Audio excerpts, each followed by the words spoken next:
بلعام بن بورا توریت کا بہت بڑا عالم تھا، بڑا عابد اور عبادت گزار تھا، لوگ اس کی بڑی عزت کیا کرتے تھے۔ بلعام بن بورا کے پاس ان کی قوم بڑی پرسان حال ہو کر آئی، بڑی پریشان ہو کر آئی، اور انہوں نے آ کے بلعام بن بورا سے کہا کہ آپ ایسی بد دعا کریں کہ موسیٰ علیہ السلام اپنے راستے سے ہٹ جائیں۔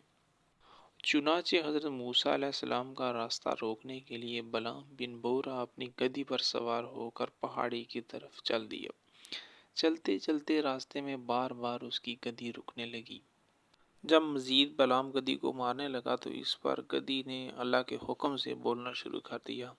اور کہا کہ اے بلعام، تو کیا کر رہا ہے؟ کس کے لیے بد دعا کرنے کے لیے جا رہا ہے؟ میں آگے اس وجہ سے نہیں پڑھ رہی ہوں کہ اللہ کے فرشتے مجھے روک رہے ہیں۔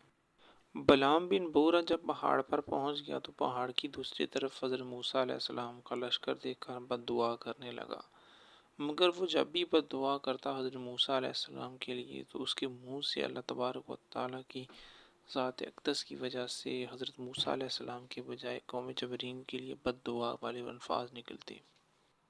بلعام بن بورا جب پہاڑ پر پہنچ گیا تو پہاڑ کی دوسری طرف حضرت موسیٰ علیہ السلام کا لشکر دیکھ کر بد دعا کرنے لگا، مگر وہ جب بھی بد دعا کرتا حضرت موسیٰ علیہ السلام کے لیے تو اس کے منہ سے اللہ تبارک و تعالیٰ کی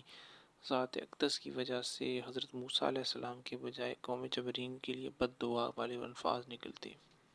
بلعام بن بورا کو جب اس بات کا احساس ہو گیا کہ اس کی بد دعا کارگر نہیں ثابت ہوگی تو اس نے قوم جبرین کے بادشاہ سے کہا کہ آپ ایسا کریں کہ اپنے قبیلے کی خوبصورت ترین عورتوں کو برہنہ لباس پہنا کر حضرت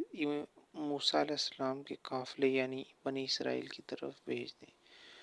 جب بادشاہ نے ایسا کیا تو بہت سارے بنی اسرائیل کے نوجوان